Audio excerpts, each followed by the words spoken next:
Hello বন্ধুরা, আজকে আমি আরও একটা রেসিপি নিয়ে চলে এসেছি। আজকে আমি রান্না করব শিঙি মাছের ঝোল। এই শিঙি মাছের ঝোল স্বাস্থ্যের জন্য ভীষণ উপকারী, ছোট থেকে বড় সবারই খেতে খুবই ভালো লাগবে। তো চলো বন্ধুরা, দেরি না করে রান্নাটা ঝটপট শুরু করা যাক।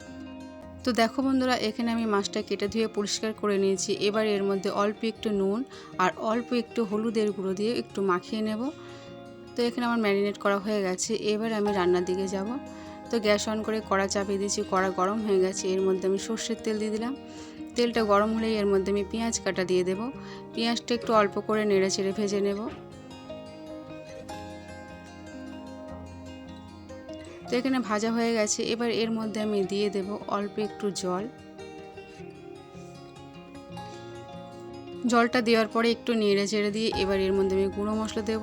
তো এর মধ্যে হাফ চামচ হলুদের গুঁড়ো দিলাম, আর দেখো স্বাদ মতো নুন দিলাম, অল্প একটু জিরের গুঁড়ো দিলাম, আর দেখো হাফ চামচ ধনের গুঁড়ো দিলাম। তো এবার একটু নেড়ে চেড়ে নেব।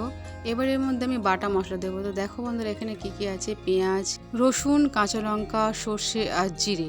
এটাকে খুব ভালো করে বেটে নেব। তো এখানে আমার বাটা হয়ে গেছে। এবার এটা পুরোটাই দিয়ে দেব।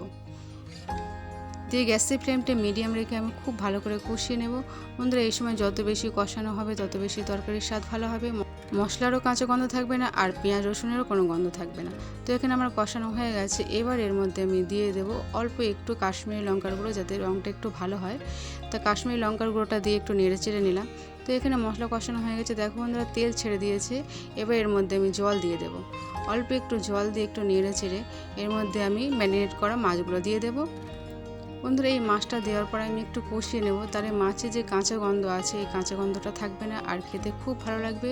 এইভাবে যদি মাছ মশলা দিয়ে কষানো হয় তো মাছের স্বাদ খুব ভালো হয়। তো এখানে আমার কষানো হয়ে গেছে। এবার এর মধ্যে আমি জল দিয়ে দেব। তো আমি পরিমাণ মতন জল দেব।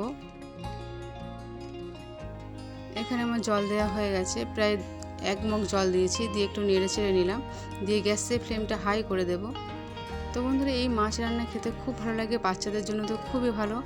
তো এখানে ঝোল ফুটে গেছে, একটু নেড়ে চেড়ে দিলাম। এবার ঢাকা চাপা দিয়ে আমি 5 থেকে 7 মিনিটের জন্য ছেড়ে দেব। তো ফিরে এলাম 5 মিনিট পর। এবার আমি গ্যাসের ফ্লেমটা লো করে দেব। দিয়ে উপর থেকে আমি ধনেপাতা কুচনো দিলাম। দিয়ে অল্প একটু নেড়ে চেড়ে নেব। তো এখানে রান্না প্রায় হয়ে গেছে। এবার আমি পরিবেশনের জন্য অন্য একটি পাত্রে তুলে নেব।